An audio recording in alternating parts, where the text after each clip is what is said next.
One of the things I recommend for anyone who wants to go into organic farming right now, if the land is yours, then start with fruit trees. This is probably one of the most expensive advice that I would give anybody. Please pay me thousands of dollars for this information. The reason is that fruits are always in demand, and there is the general mindset that fruits take a while. But guess what? When I started Okwe Farms, a man had introduced a particular crop to me, and he told me the crop would take the next 8 to 10 years before it started fruiting. And I said, oh, no, I can't wait. Guess what? I've been there 12 years. Imagine if I planted when he did, when he advised me, I would be smiling to the bank. So for anybody who wants to succeed in organic farming and you want to break even faster, start with your fruit trees. You know, people usually have this mindset that, oh, with organic, you can't get much, you can't feed the world and all of those things. But one thing that I learned personally was the fact that the soil was beginning to respond to all the effort that we put into making it so rich.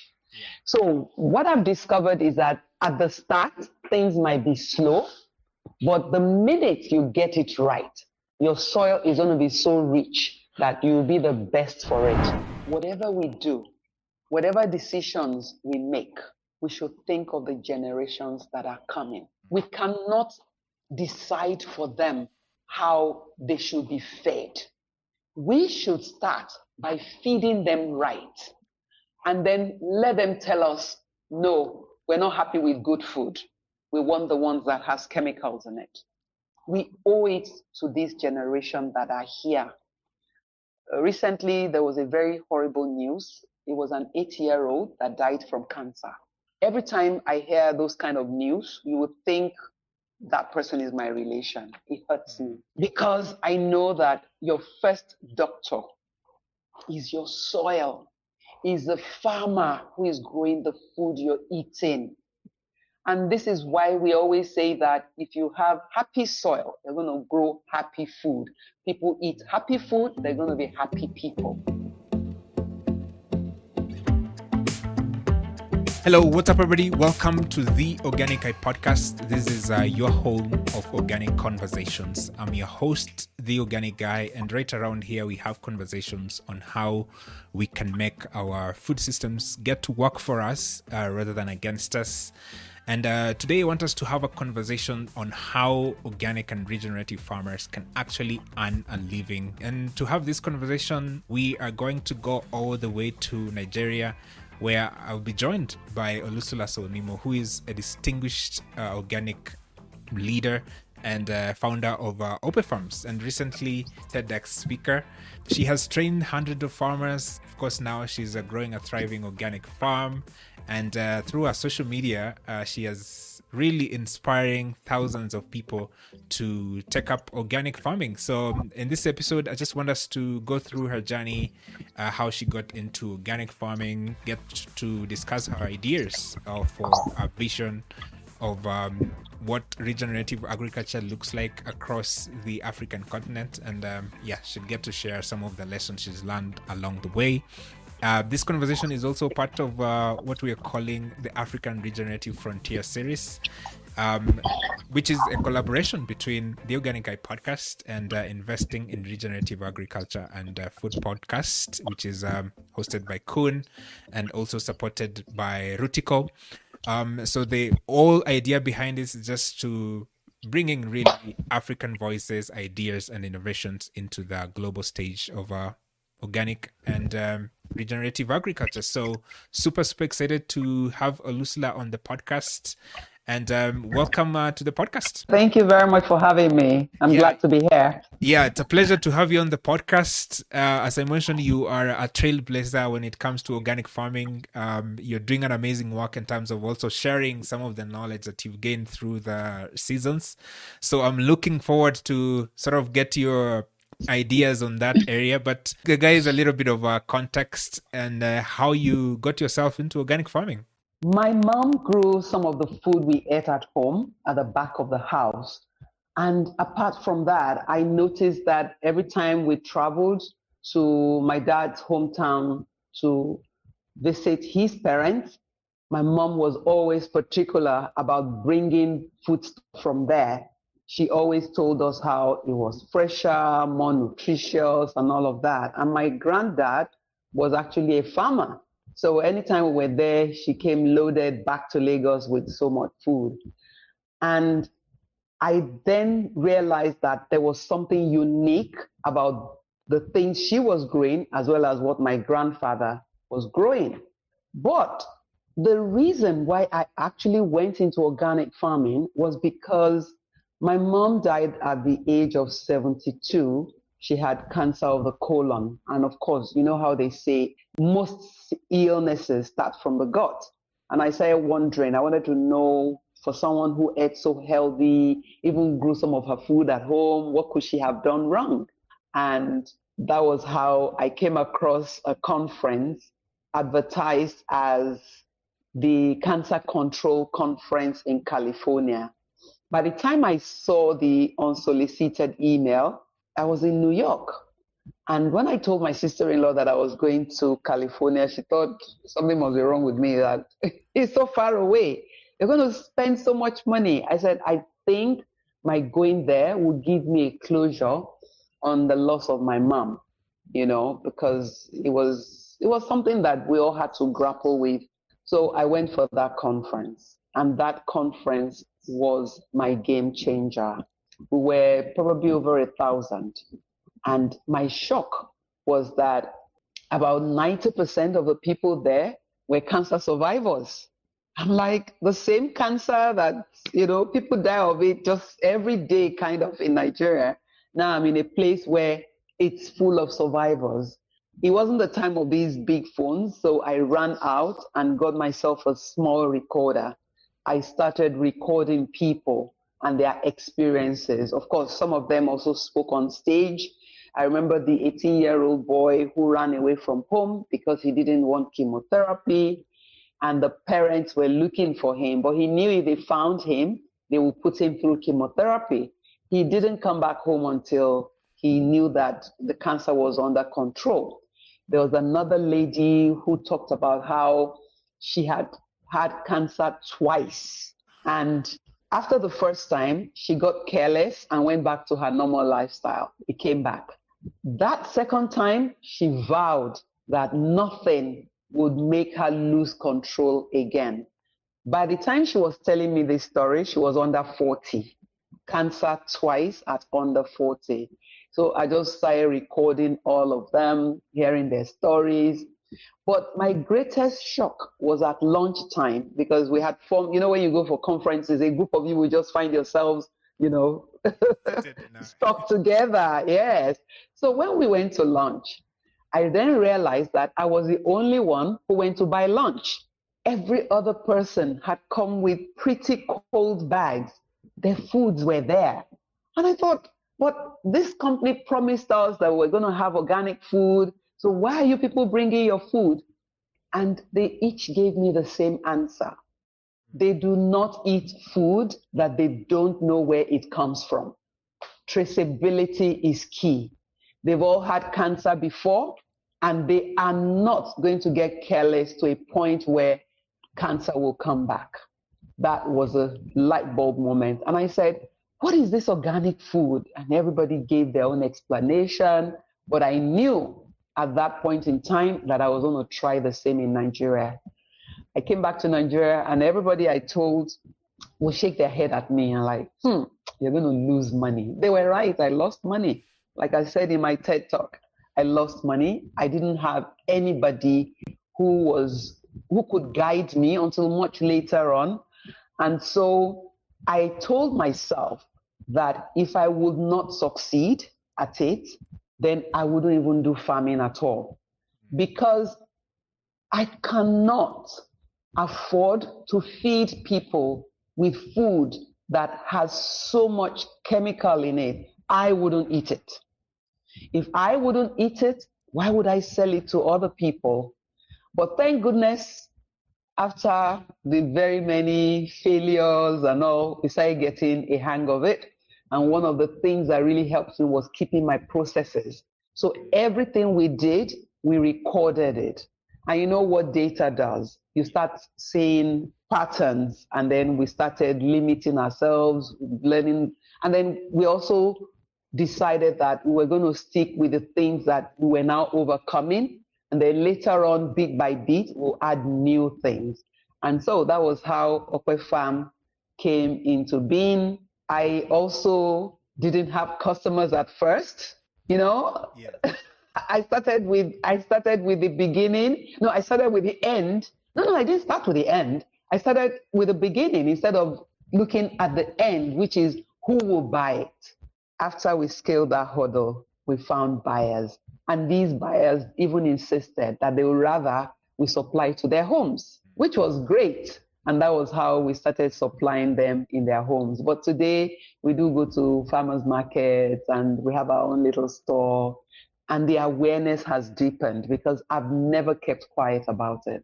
I keep talking about it. I encourage other farmers, even if you're doing the conventional, why don't you give it a try? Even if it's a little plot, try something, because at the end of the day, when the body is sick, everything else is wrong. Definitely, because if you're sick, then that means you can't work, or you can't even take care of your family members, or everything literally starts by how healthy or how good you feel. So that makes complete sense.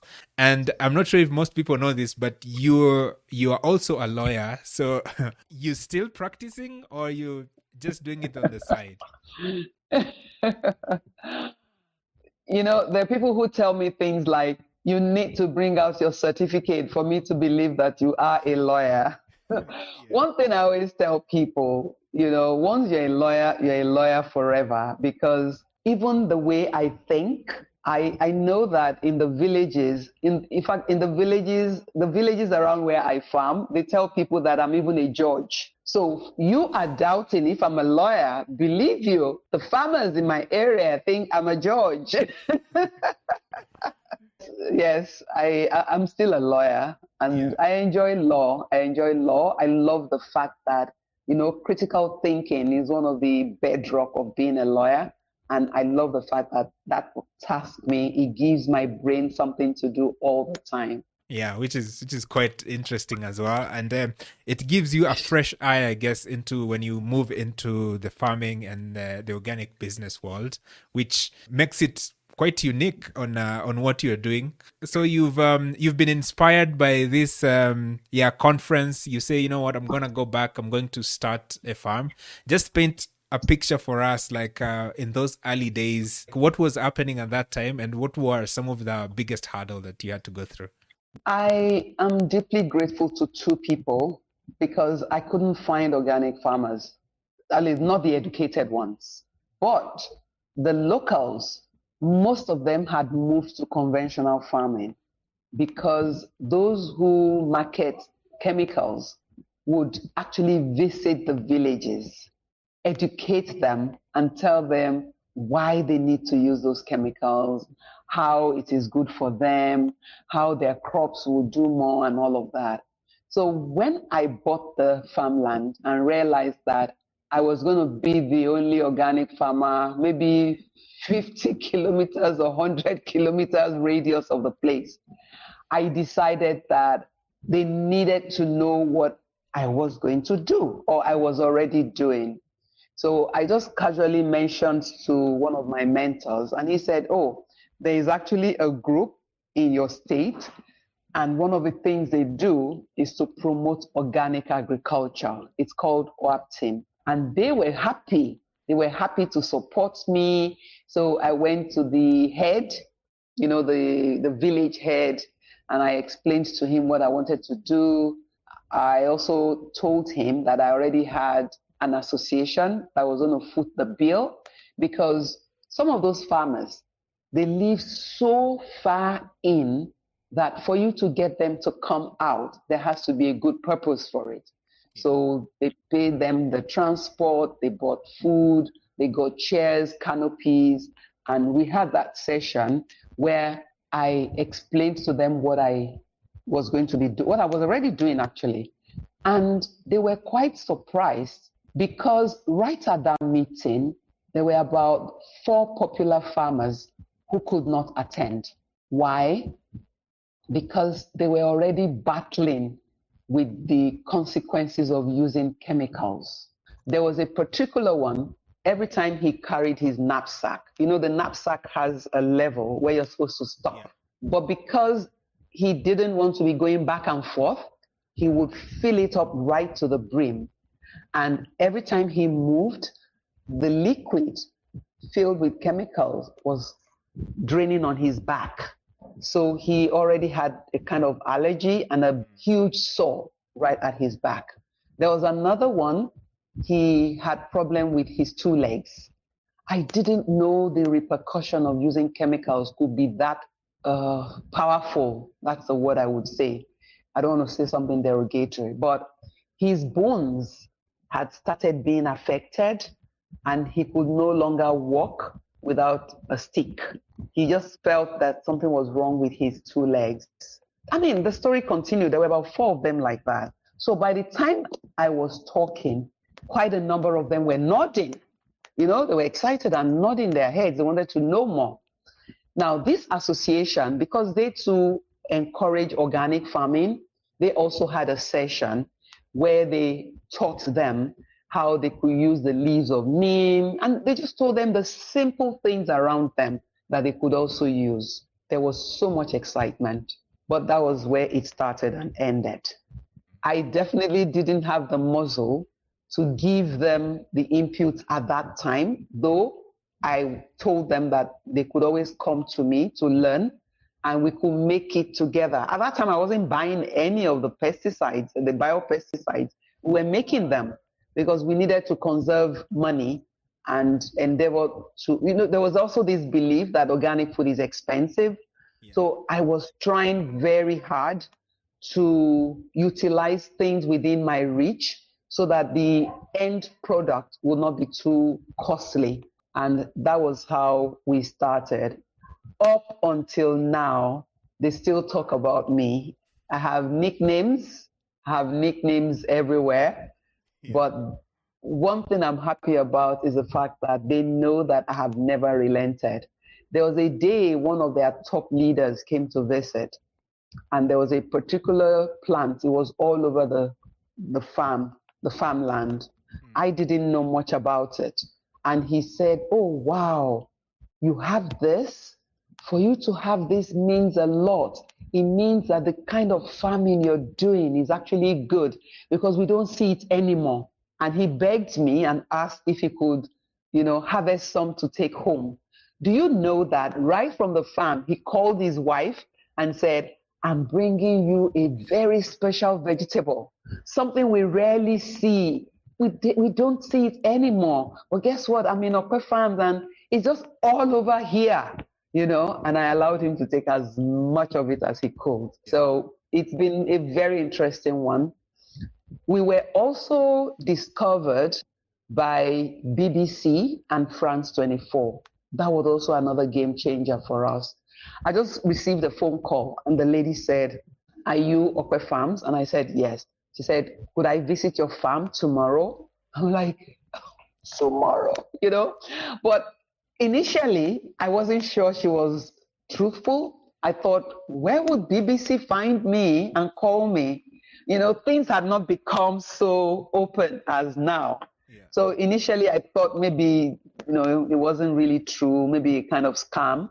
But then her English was on point. Her spoken English was on point. And I thought, you know what? The person who will scam you probably doesn't have this kind of eloquence, So I told her that I didn't plan. I had planned to go to the farm the next day. So I told her it was fine. She could come. And she was shocked. She said she went online and picked about 12 names of farms that said they were organic. And the minute she starts to say she would like to visit, their tunes changes. And they will say things like, "Oh, I didn't plan to go to the farm. Oh, I won't be with you." And that she knew that it was very rare at that time to have a media house like BBC come to say they want to visit, and you tell them that you're not available. So she said I was the first and only person at that time. Of course, things have changed now. Who said she could come? Interestingly, because of the state of the country, she was the videographer, she was the editor, she was the everything because she was a Black lady. So I picked her up on the way. She also didn't want to ride in a different car so that she doesn't stand out. And that was how she went to the farm with me. And she was just amazed. There was something she did that I found really interesting. When we finished, I think we roasted some corn and gave her water and things like that. And we just sat down chilling. The next thing I realized was that her very powerful camera had been left on. So I said, "Oh, you left your camera on." You would not imagine the reply she gave me. She said, "I'm recording the butterflies." I'm like, really? Why would you be doing that? She said, "Where on earth do you still see things like this, if not on an organic farm?" Yeah. So, those little things just kind of amplified the message for me to know that you are on the right path. Yeah, and I guess it's even more powerful when you see, people getting inspired by the work that you've done and the work that you're doing. That also inspires people even who are going to watch, or like people who will come in contact. That's always powerful. So obviously you cannot paint like the whole picture of the farm for like someone to truly understand. They have to visit themselves. But just give like a little bit of an overview, like what does the farm look like? What are you growing? Like just for people to get a grasp of how Ope Farm looks like. Okay, one of the things that guided me was that I realized that there were actually organic standards.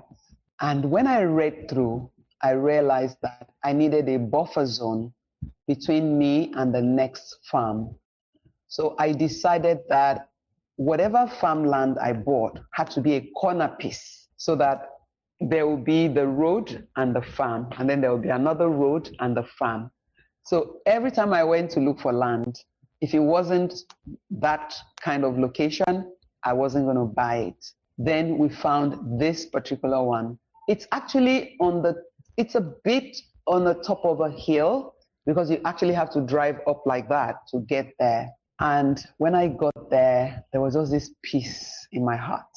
As soon as I saw it, even the agent who had been with me to several lands, he went quiet. And I think he went quiet because suddenly he's like, wow, maybe we found the one we're looking for. So when we got there, I looked in. Some of it had never been used before. Some had been over-farmed. But the beauty of it was that it was a corner piece. So what we have right now is that the first 1 mile to the gate that we ended up constructing, when I started, we didn't have a gate. And the villagers would just walk through and wave at me. And my fear was I didn't want smokers. I didn't want people who were coming from farms where they had used chemicals. And so one of the first things I rushed to do was to get myself a gate. The day we put the gate, I actually danced because, people didn't think the farm was a company or owned by a company. They still saw it as, well, it's a farmland. Yeah. But of course, the minute I did a bit of fencing and all, things changed. So the first 1 mile is still untouched. Unfortunately, the farmers around, they keep coming there to poach, to cut down trees. But my longing is that I would find either a body or an association, or if somebody who wants to finance the retention of that space. We don't farm there. We wanted to leave it. I wanted to leave it for posterity. I wanted something that in years to come, people will come in there and say, oh, wow, we used to know this. So we have a gate. When you drive in through the gate, we left a buffer zone. Now, the road to the farm is actually also part of the farm. When I came to buy the land, I realized that the foot the foot traffic had created a road that was actually meant to be part of the farm. But I learned a lesson from my late uncle. He said, you can't afford to come to a new place and make such a drastic change that people are likely to dislike you immediately. So I'm going to beg you, I know you paid for this land, but please leave this road for the foot traffic to continue to travel. So the next maybe 18 feet to 20 feet on the other side of the road is still part of the farm, So if you wanted to measure us on buffer zone, that was the most major buffer zone, and we have it. There is nothing that would really, really leach from the next farm that would get to us, because right inside, we also left another buffer zone just to ensure that whatever was coming will stop before they actually enter the farm. So what we've done is, I think we have pineapple to the right-hand side. There were some indigenous fruit trees that we met on the left-hand side, which we have left. They call it the monkey cola. For the first 3 years, I didn't know what this was. My workers knew, they were harvesting it and eating it, and they never offered me until I took a photograph and went to ask. So we also have a farm residence, just a small bungalow, because one of the things I learned is that the best thing to do is to house your workers. If you allow them go to town, their minds, their brains get polluted, they hear all sorts, they still hear all sorts of nonsense, but at least they come home and say, oh, we heard this, or the villagers told us that kind of thing. So what we've done is we've just used, as there's a flow to it, we also have a little place on the side. After the pineapples, we have this huge expanse, which we normally use for okra. And after that, you will then find a place where we use for our rabbits. The only reason why we started raising rabbits was because we needed their waste. The rabbit waste is one of the most lucrative in the sense that, unlike the cow and the chicken, we don't have to wait. You can use it almost immediately. So that gave us some kind of peace of mind, because along the line, one of my failures was when we went to offtake chicken waste from a farm. And the guy said the waste had been there for about 6 months. After all, 3 months is what they told us that you should cure the soil for the manure for. So we picked it up. By the time we picked it up, it looked so beautiful. It was like your everyday compost. And we had used it to plant tomatoes. It was the first time we were doing 600 stands of tomatoes. We had started doing, when you start with maybe 100 and see what it was like. Yeah. We had gotten so comfortable. We did 600. We then applied this famous chicken waste. Within 3 days, we lost all the tomatoes. By the time we went to test the chicken waste, there was a very strong and powerful antibiotic. In fact, it was said at the time that particular antibiotic was meant for human beings, not chickens. But they had fed their chickens with it.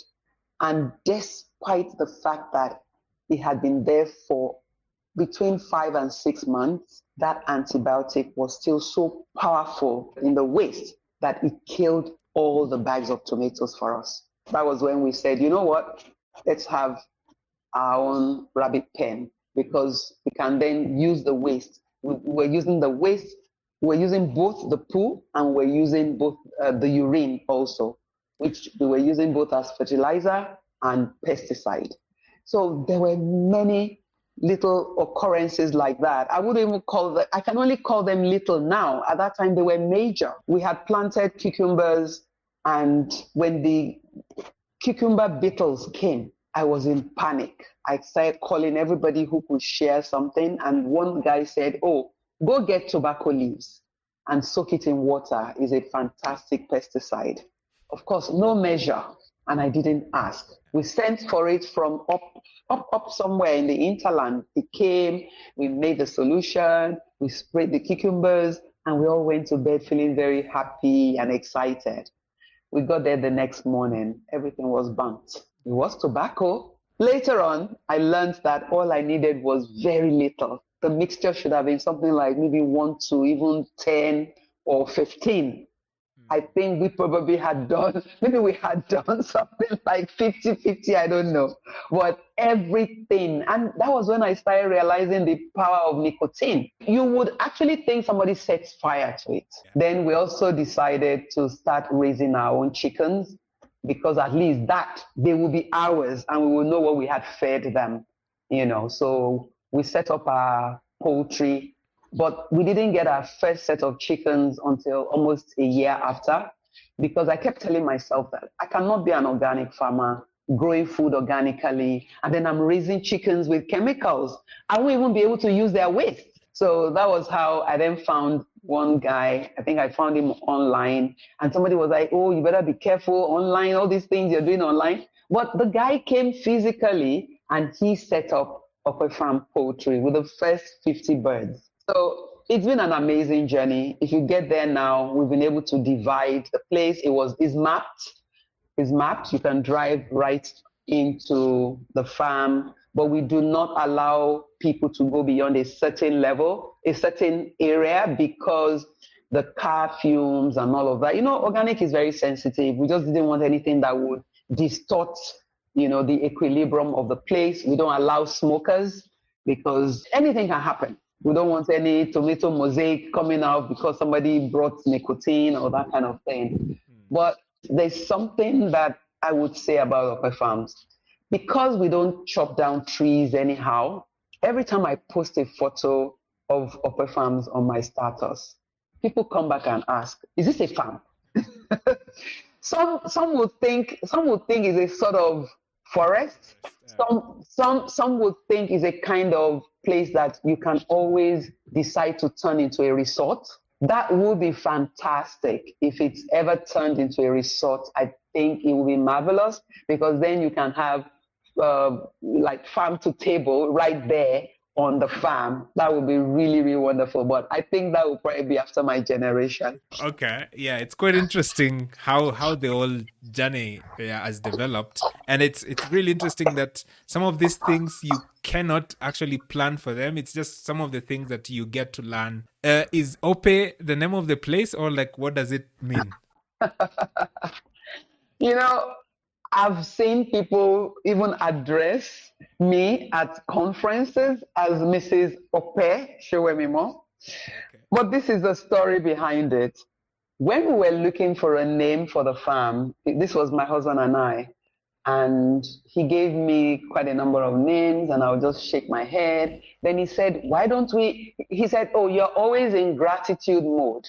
Why don't we call it Blessings Farm? And I'm like, no.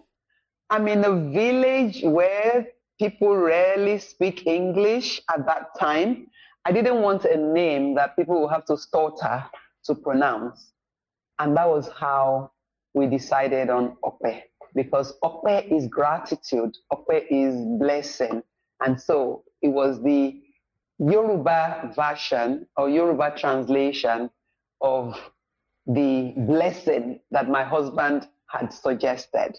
It is not my name. Coincidentally, our first daughter it's part of her name, but she didn't even feature when we decided to use Okpe Farms. I wanted a name that was short, easy to call, and the villagers will be able to call it.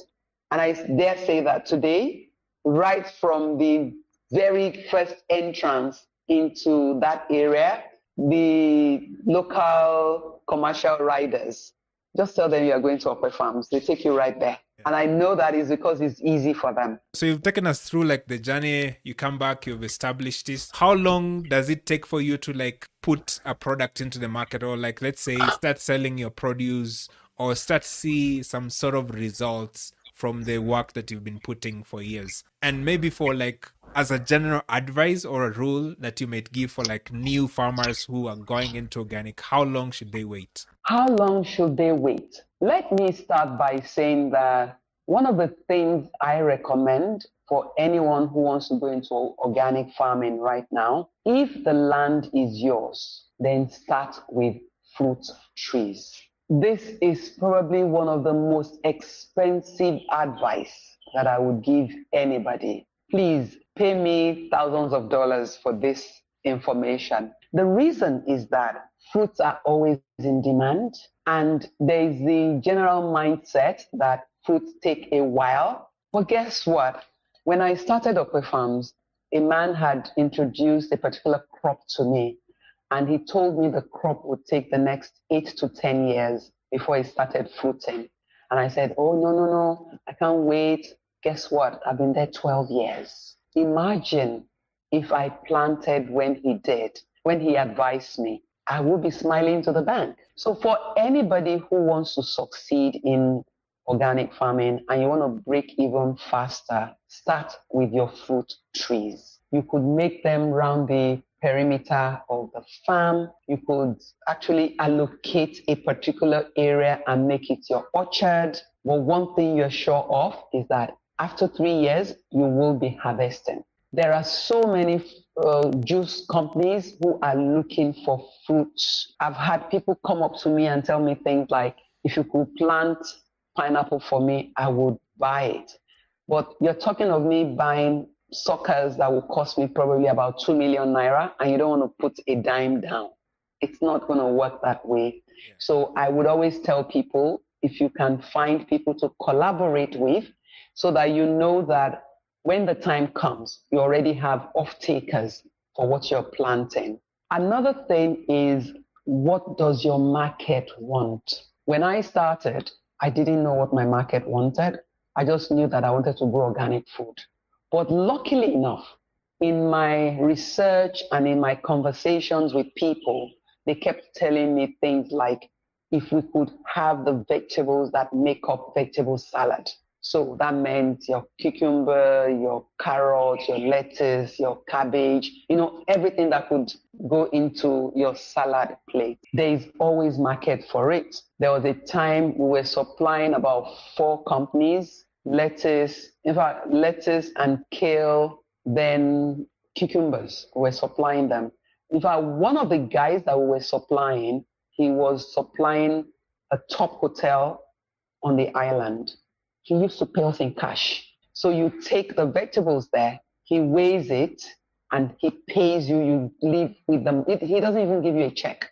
He gives you cash, because he also had people who, I think they pay him in cash for some other thing, and he pays you in cash. So I would say give yourself about 5 years, depending on maybe the acreage of the land that you have, depending on your market, and then you need to know, I would call them maybe the premium. We often hear people refer to it as exotic vegetables. Okay. But if you can split the kind of things you do, so that if you were doing, for instance, kale, there was a time we did kale so much that people didn't believe it was kale. I still have the photo. You would see at least it was more than a plot of land. And we had buyers, because people believe that kale is supposed to be very good for cancer, for so many other things. Another thing that would make one cross the Rubicon early enough is if you go into processing. If you can process the things that you grow. So there was a time when we were inundated with kale, and somebody just said, could you dry the kale? And then I can use it in my other products. And we started drying the kale. So when we started processing, it was out of desperation. It wasn't something that I thought, this would be nice to have. No, it was because we started seeing our production started getting better. People usually have this mindset that, with organic, you can't get much. You can't feed the world and all of those things. But one thing that I learned personally was the fact that the soil was beginning to respond to all the effort that we put into making it so rich. Yeah. So what I've discovered is that at the start, things might be slow, but the minute you get it right, your soil is going to be so rich that you'll be the best for it. Yeah. Now, another thing that anybody going into organic farming can look into is that the world at large, the world wants organic food. People are more interested in. I remembered we met a lady called me out of the blues just before COVID, and she said, if you can grow organic ginger for me, I'm going to pay you 30% more than the market price. But then COVID came and we lost touch. So just think of the high ticket product or produce that you can grow. So today, if I had something like kale, of course, it costs much more. And really, people might not know when you're growing things like curly kale, because it curls, it takes its time. Yeah. You know? Yes, and then there's some vegetables that are pretty cheap. You will know that whatever you do, you need to, mix and match so that you can make your money in good time. So if I had to start all over again, I definitely will do many things differently. Yeah, and I think those are the things you get to learn. And in hindsight, you could have done them differently.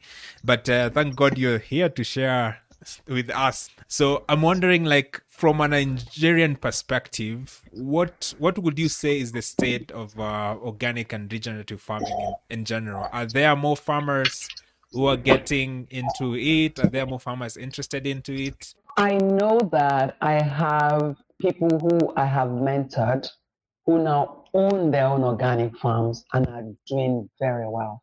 But the numbers are still very small. And for many reasons, the mindset is that organic is tough, organic is difficult, and people would act.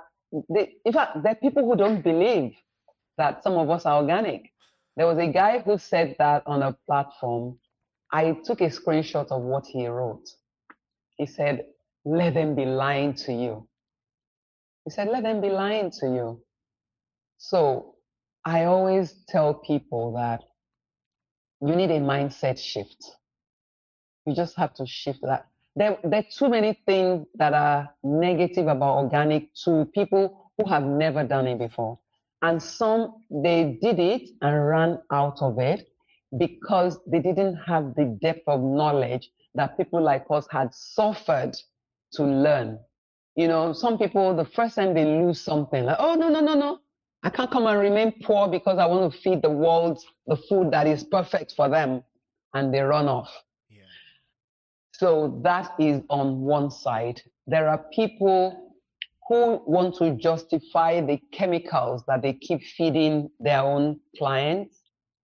So by that, they make themselves feel happy or they want to look good by telling people that it's a lie. Those people are lying. There was a time we had agro-tourism to the farm, and the lady had told me she was coming with about maybe 25 or 27, just a little under 30 people. I was surprised when about 3 or 4 of them were my customers who had been buying my food. One of them confessed that every time she told her family that she's eating organic food, they will come and like, let them be lying to you. Have you been to the farm before? How do you know it's true? Blah, blah, blah. So when she heard of that trip, she was one of the 3 of them who came. And when they were leaving, I said, how does this feel? She said, I'm at peace. Yeah. I'm at peace. And that's not the first time we're going to have people who come into the farm and tell us there's something unique about being here.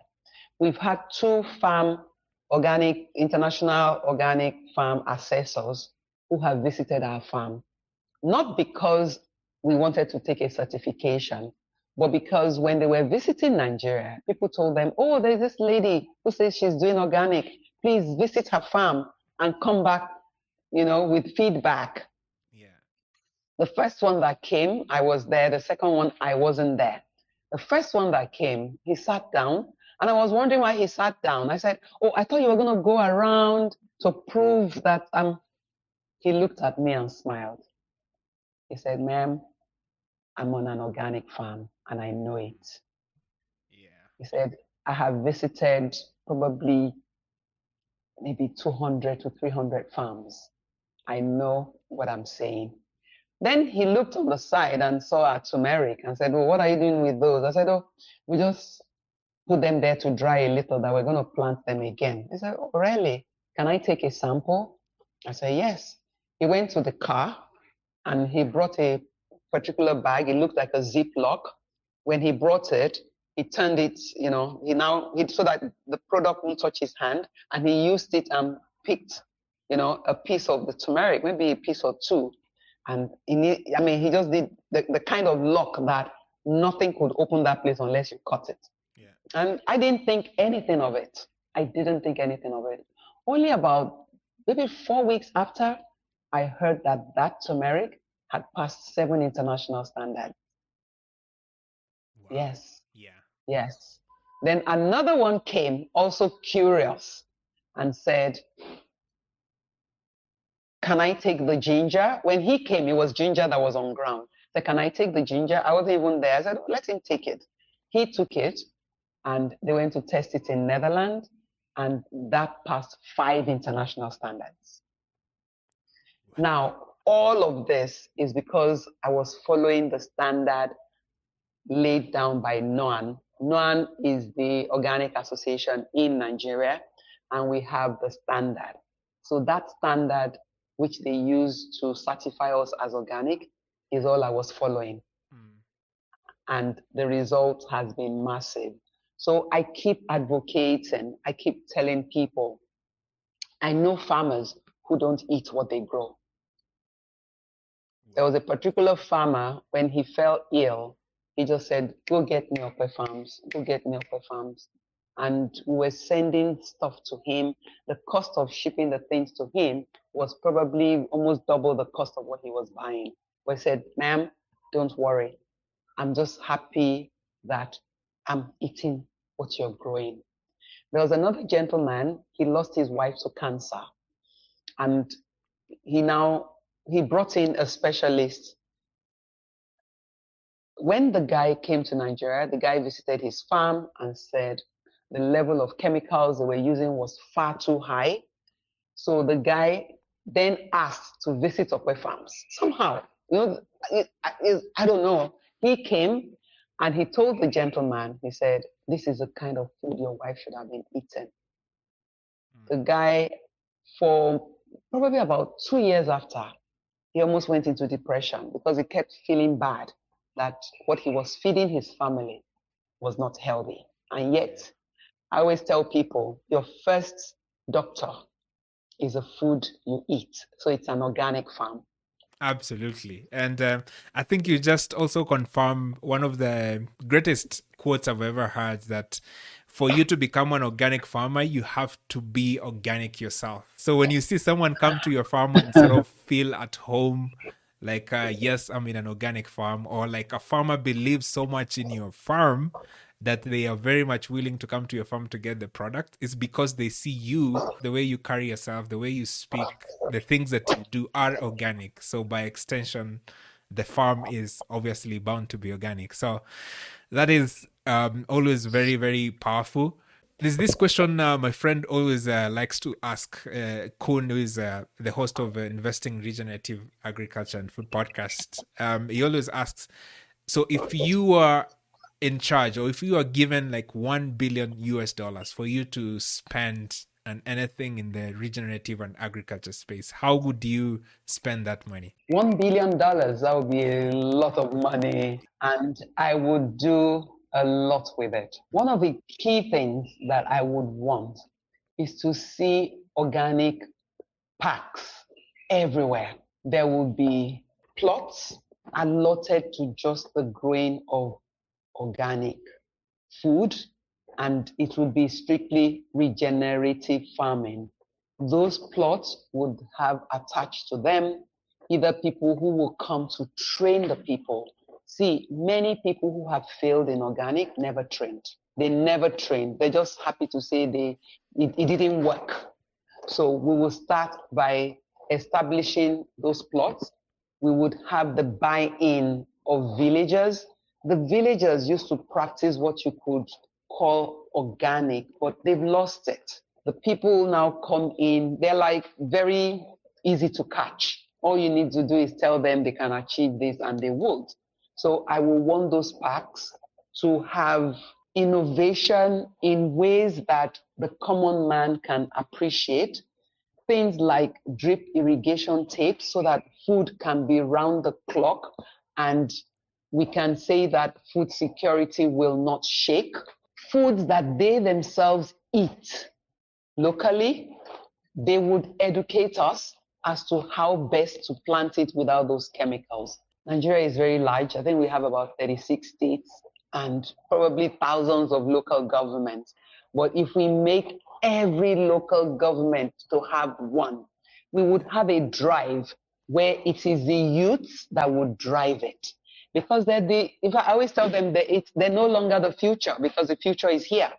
So we would make sure that it's the youth that drive it. If anybody needs to eat organic food, they always tell us at every conference we go, it's the children, the youth, the pregnant women. So we will be preparing for long time ahead of us, not a short-term thing. We would also encourage people to do a mindset shift when it comes to the kind of food they eat.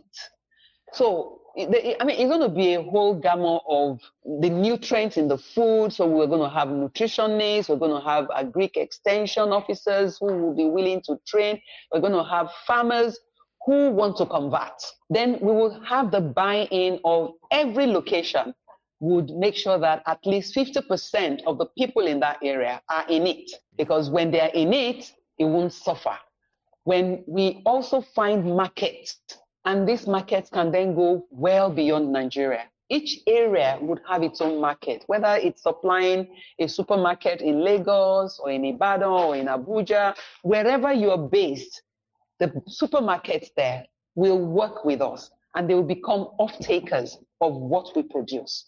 So that at the end of the day, the ecosystem, even apiary, because one of the things we've benefited is that when you have an organic, I remembered once I went into a group and I was trying to encourage people to have apiaries. Of course, it was a consultant who made me realize that most of them couldn't do it because the chemicals that are used there would not help the bees and the bees would always run away.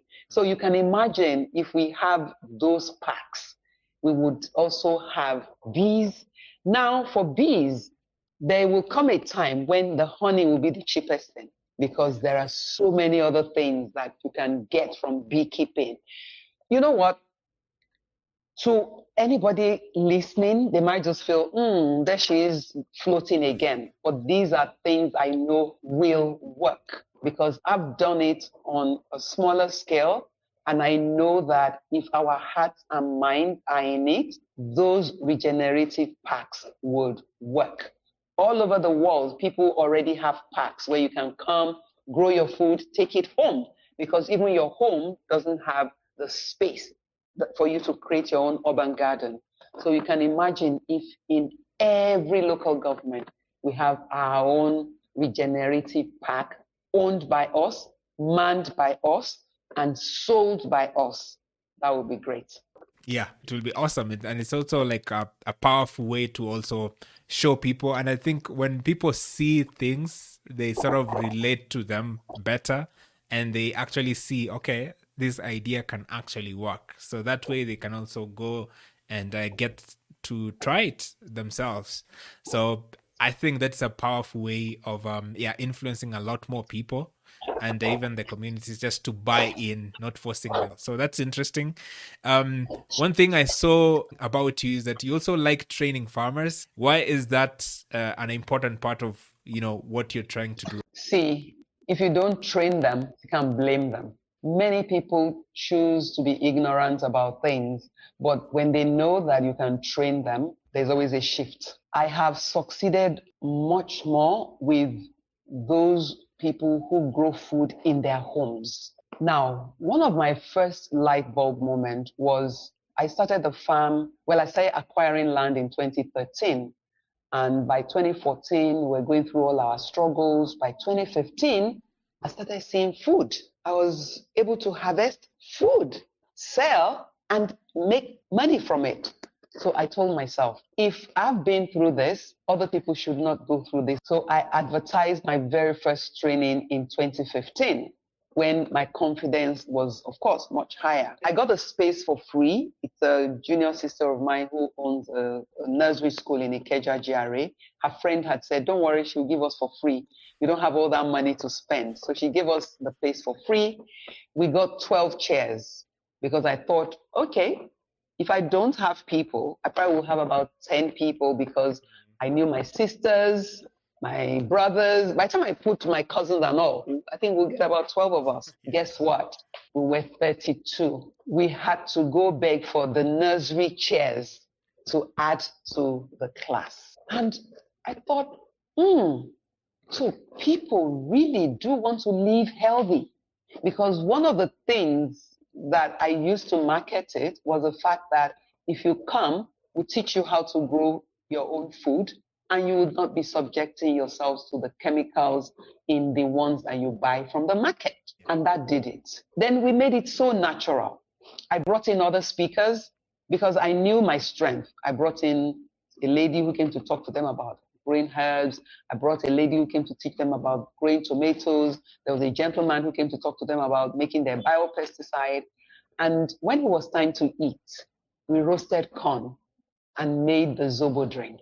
People just felt, wow, everything was natural, was within their reach. Then we had different demonstrations outside, how you can, how to dig a hole and put the seed in.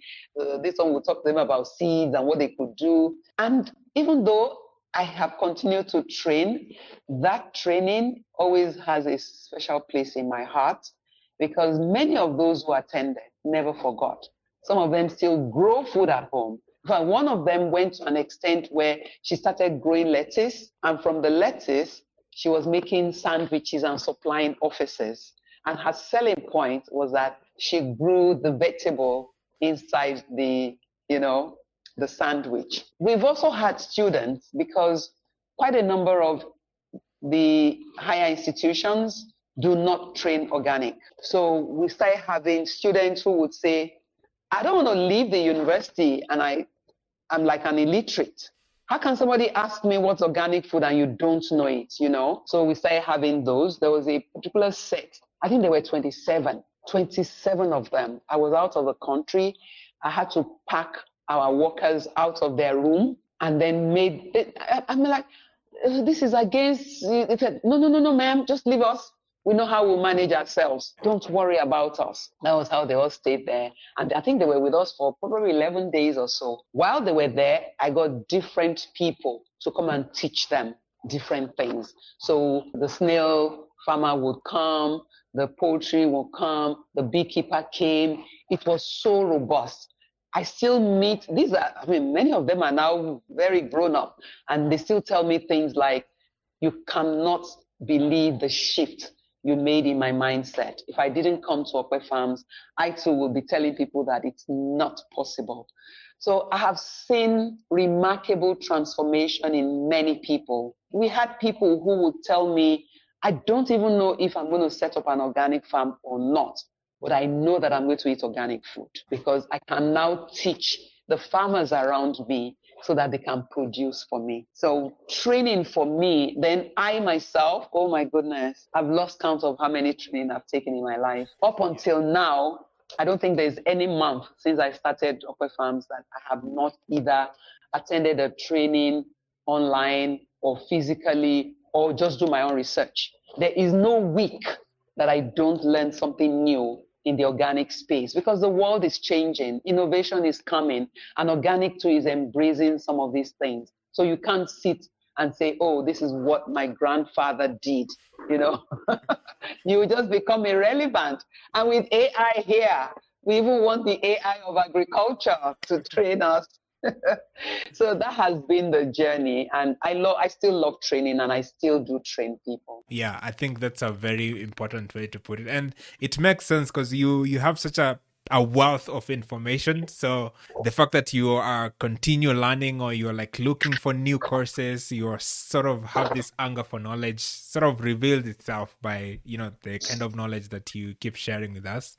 So yeah, keep at it. We need more farmers. Thank you. Yeah, one thing I also noticed about you is you're active on social media as well. So I think I met your page on Instagram, and then I followed you my way into LinkedIn as well. So you have a very heavy social media presence. How did you get into it? One of the things that triggered it for me is the fact that I worked in an organization that was totally tech. We didn't write letters or type letters the old way. Everything that came from us, you sent memos by emails, you did everything. I mean, even some of our meetings, you're meeting with people in London and you're connecting. I've forgotten the name they called it in those days. It's not like now where you're there and I'm here and we're just on WhatsApp. There was a particular name they gave it. That was the kind of office. We had e-learning. That is still one of my prayers. The Okwe Farm website is currently down. But one of the things that I want to make sure that I do by Q1 next year is have a sort of LMS on Okwe Farm website, so that maybe you just pay a token and you have access to training. Yes, you want to learn. Now, this, my last place of work, they did it all for me. It's wrapped it all for me, because why on earth would I be in a place where the touch of the button, I've reached probably 100 people outside Nigeria? Of course, when I first got there, it was, I had to take a personal trainer. The office would train you, but I didn't want them to know how bad I was. So I did my own training at home, so that when I started training with them, I didn't come looking like a very stupid, not even able to do much. But that really helped me. Now, the social media bit, I had started the farm with very little knowledge, and I wanted more people to know. And I felt, you know what? If I'm going through these experiences, it would be unfair for another person to go through the same. So one of the things I decided was to go on social media and start sharing my journey. So the day I'm happy with one harvest, I go mention it. The day I'm sad with one harvest, I go there and mention it. I didn't realize that people were following me. There was a time, I remember, in fact, now, for the past 2 years, my figures on Instagram has been the same. I don't know why, but it got to a point where sometimes I was I was getting maybe like 100 followers per week. And deep down me, I'm like, what are they onto? What? The more people now started giving me feedback, I started getting messages from people like, oh, I'm so glad you mentioned this. I would have made the same mistake, but thanks to you, I did it this way. Or someone will say, oh, that thing that you showed us, that thing that you said you used, I tried it, it worked. Wow. I'm like, okay. So I was really onto something. And then at the other end were people who were just silently following me and watching. I remember the day I did a post and one of our workers was spraying. He was using the boom sprayer. It has its own little engine. So when you're going around spraying, you're just going and you're spraying the whole place. It's faster. And then a very big organization, I think from the US, then asked a question, and what might he be spraying? So wow. I wouldn't even have known that they were following me, not to talk of the fact that they were even now monitoring what exactly I was doing. So I'm glad that my being on social media has worked. I then started branching to other things. So when I started Okwe Farms on Instagram, it was to tell people my experiences, share with them, but people would always come. So this harvest, where do you sell it? Who buys it? Or is it not real? I then went to start another page where I said we can talk of money. But this particular one, I wanted it to be all about organic farming. Then people had a problem. When we're looking for you, we can't find you, because I honestly don't see why I should go have a page and it's just mine. What do I want to talk about there? So now I then change it to Olusola Sowemimo of Okpe Farms. Don't be surprised if I wake up another time and change the name, but at least those looking for me find it easier to find me. But all I still do there is talk about farming, marketing, businesses, and the things that people can leverage on. Yeah, and it's a powerful way. I think in such a world, you are bound to have people who have similar interests as you do, and through that they will connect to you, or they sort of relate to some of the challenges you're going through. Sorry, there was something I forgot to add. And I would tell any other person who wants to go into organic farming to learn from this. The visibility that it brought me has been so massive, so powerful, that sometimes I pinch myself and ask, this was not what it wasn't what I signed up for. Yeah. I didn't think I was doing something that would get me into the corridors of Nuremberg or take me to Switzerland and things like that. I suddenly realized that your authentic story will open doors for you. Just know how to tell it and curate it very well. I have the power of speech because I'm also a communication expert. So that has also helped me because I meet people who tell me everything. Oh, but I'm doing what you're doing. I said, you know what? Don't look at yourself. Look at what the world will gain from what you share and just tell your story. Yeah, that's a powerful way. And I think most people don't realize its impact, or that they can actually sell their produce or just create an awareness of the brand that they're trying to do that through social media. So that's an avenue for farmers to use as well, to put their awareness out there. Yeah, as I mentioned when we were starting, you had the opportunity to do a TEDx speak. So that is always sort of a dream, or like something that a lot of people want to do. How was your experience of getting involved in TEDx? Without me not wanting to sound immodest, I didn't plan for it. Even the guy who curated TEDx, if he hears this, he probably might not be shocked, but I'm saying it for the first time. It was one of my mentees who called me and said, is there a reason why you've not had a TEDx talk? And I thought, no, there's no reason. I've just never given a thought to it. And she said, for you, I think you need a TEDx talk. You've been through so much. The world, the larger world needs to hear you. And she then said, there's a gentleman who is organizing one, but I think it's next week. I'm like, wow. Next week? She then said, there are people who use 2 years to practice for TEDx, but I know you. Those 10 days, they will be enough for you. Immediately, she gave me the guy's number and I called him and he said, do you have a topic? I lied. I said yes. The reason why I lied was because if I said no, he would think I'm really, really crazy. How do you want to join a TEDx talk in 10 days' time and not have a topic? So I didn't want the guy to freak out. As my children will always say, Mom, don't freak out. So I didn't want him to freak out. I then ran to my LinkedIn posts. I went to do a search for the one that had the highest impression. And the one that had the highest impression was where I told my story. In fact, now I can confess it. That story didn't actually start the way I started. I started by saying they called me stubborn. They called me weird. And that particular post on LinkedIn was also something like that. So when I saw the impression, I'm like, I'm going to make this my talk. So that was how I started working on it. And I think this was a Friday. Then the guy says, we have rehearsals on Sunday.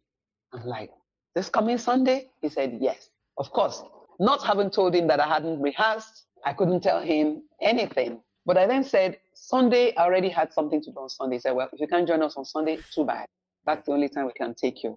The whole of Saturday, I was busy somewhere. Then Sunday, about 3 hours before the first rehearsals, I started. By then, I had written out what I wanted to say. Today, I'll cross this out, cross that out. So the first time I actually did my rehearsal was the first time I had the opportunity of trying it out. And they were all impressed, but I knew that I could do better. And one of the judges actually said he felt I could do better. And I knew he was right, because if anybody knew me, they would suspect it too. So that was how that was Sunday. Then they said we were going to do the talk on the next Wednesday. So I traveled to Abuja. And I tell people, since I've done my TEDx talk, I've told as many people as will do it. Many of the things that you overlook can make you a TEDx talker, because it's all about the simple things. And I tell people, by the time you have a TEDx talk, it's not so much about you, it's about how you're going to impact the world. So if you have that strong yearning to impact the world, you've got to do a TEDx talk. Yeah, I think it's one of my things that is in the to-do list. But I think I will link the TEDx talk in this podcast so people can also watch for it. Thank you. That would be nice. Yeah. So as we finish here, we've gone through your journey, how you started, some of the problems you've gotten through, all the challenges, and some of the different achievements that you've had so far. So as you look forward, what do you hope sort of our food system looks like, let's say 10, 20 years from now? I keep telling people that eating organic, practicing regenerative is a choice, and no one has the right to force another into it. But there is so much knowledge from research out there, which if you don't go to look for them, you would not know they exist. I remembered the websites I visit very often. Once you're all about organic, I visit it very often to learn, to see. And I would never forget a particular one that I saw on, I think it was the Rodell Institute, where a sort of research was carried out. And they realized that when organic agriculture or regenerative farming, sustainable farming, whatever we choose to call it, when they paid it more attention, fewer people went into hospitals. So the medical bills were reducing and people were eating healthier. Now, if you're not a curious mind like me who gallops everywhere, in fact, sometimes I just sit down and put the word organic agriculture or sustainable farming or regenerate. I just put it in my search engine and I start reading things. If I didn't read that, people will probably still be arguing with me. Now, in Africa, we don't really have much data. So that is also a huge problem for us. I have customers. I have a lady some of their feedbacks are mind-boggling. I had a lady who said when she met us, she was just going to stage 2 cancer. But since she changed her diet completely, there were days she said, if the only thing she could get from us was cucumbers, then she probably would eat cucumbers for the next 2 days until she was tired, because she knew something was pushing her. She didn't want the cancer to grow. Today, she has no traces of cancer. I had a relation who was cancer stage 4. It was the day she collapsed that we all knew she had cancer. She had hidden that from everybody. The hospital where we rushed her to, a cancer hospital, had given her 2 weeks to live. 2 weeks. So when she came home, I said, no, I'm not going to take this. I didn't even attend the meeting by the hospital. I said, let's try. I never give up on people. I never give up on anything. I then got one of the naturopaths who come to the farm. I have naturopaths who come to the farm because the farm still has very unusual medicinal plants that are not out there. And I called one of them. I said, this lady, she's very special to me. What can we do? I don't want to fold my arms for 2 weeks and we wait for her to die. She lived another 7 months. And by the time she passed away, she said, I'm just tired. It's not that you've not done enough. I'm just tired. We met her at stage 4 when they had given her 2 weeks. So for her, For her, 7 months with her children and her husband meant a lot to her. And this is the reason why I would say that whatever we do, whatever decisions we make, we should think of the generations that are coming. We cannot decide for them how they should be fed. We should start by feeding them right, and then let them tell us, no, we're not happy with good food. We want the ones that has chemicals in it. We owe it to this generation that are here. Recently, there was a very horrible news. It was an 8-year-old that died from cancer.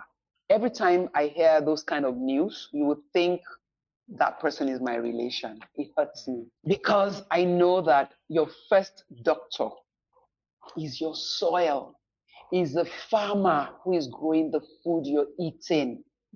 And this is why we always say that if you have happy soil, you're going to grow happy food. People eat happy food, they're going to be happy people. 10 years from now, I want to see a remarkable achievement in the space whereby our food security is secure because we are eating right. Even the FAO says that there is hidden hunger, including Nigeria, including so many other African countries. And what is hidden hunger? You are eating, but you're not fueling your body. No nutrients to support. When I was at a session some time ago when a gentleman was telling us that when we say children are failing in schools, we always blame the parents. He said we should blame the parents because of the food they're feeding them. That the food they're feeding them is not building their brains, it's depleting it because they're eating nothing. So I want a world where even if we don't do anything, let at least 50% of the future of food be the one that will heal the world. And sorry to the doctors, our hospitals will be advocating good food, better nutrient, and not just medication, synthetic drugs. Wow. That is a world that I would want to live in as well. I mean, a world free of diseases and where like the food that we are eating has highest quality of nutrients and the soil that we are using to grow the food is of the highest quality. That is the world that I would also want to live in. So thank you very much for painting such a beautiful world. Yeah, so as we finish, I usually have this thing I call rapid fire questions. I have prepared 10 questions for you. So the idea is I'll just throw these questions to you and you'll be able to give me short and quick answers to the questions. So are you ready? Yes, I am. So the first question is, what is the one thing you wish young farmers knew before starting? That there is a huge value chain in agriculture. It's not everybody that will carry the hoe or the mower or the tractor. There are so many things that you can do and you can be in that space. Second question, what is the biggest misconception people have about organic farmers? That it's not possible and that some people are just lying, telling us a bundle of stories. I say it is. There are people like me and a few other people that I know that are doing it and they're succeeding at it. All right. So the third question, who inspires you most in the organic farming movement? That is a tough one to crack because there are more than one. But there was a particular gentleman, he's late now, he passed away this year. He was the first person that told me that I can achieve it. Everybody told me I couldn't, but he was the first person I met who said, you can do it. I've done it and I've succeeded at it. All right. Fourth question. If the soil could speak, what do you think it will say to humans? Take care of me, pamper me, feed me, nurture me, and I will give you bountiful harvest in return. Don't kill me with synthetic fertilizer. All right. Fifth question. Describe organic farming in one word. Life. Sixth question. What is the most underrated skill for an organic farmer? The power of Observation. At times when I get into the farm, I get out of my car. I've not even worked. I've not taken 10 steps, and the whole place is talking to me. Seventh question: if you had to farm one crop for the rest of your life, what will it be? It'll probably be ginger. Every part of it is useful, and I love it. And you can make money from it. Eighth question: what is one piece of advice new farmers should ignore? Ignore the stories they tell you about organic agriculture or regenerative or sustainable farming. Not doable. You need to get out of the noise and come into your own. And it's only a mindset shift that will do that for you. All right. Ninth question: what is one quote that you live by? I always tell people, believe in yourself. Believe in yourself. Do not let naysayers get hold of you. If you believe it, try it. It's better to try it and fail than never to have tried it. All right. Last question: if you could advise your 18-year-old self, what would you advise her? Have mentors who can guide you, hold you by the hand, and be receptive to what they want to share with you, especially if they're highly experienced. A mentor just wants to pour into others, especially when they've seen life at its peak. Have a good mentor or have mentors. Some of them, you'll never meet them. Read their books and learn every little thing you can from their books.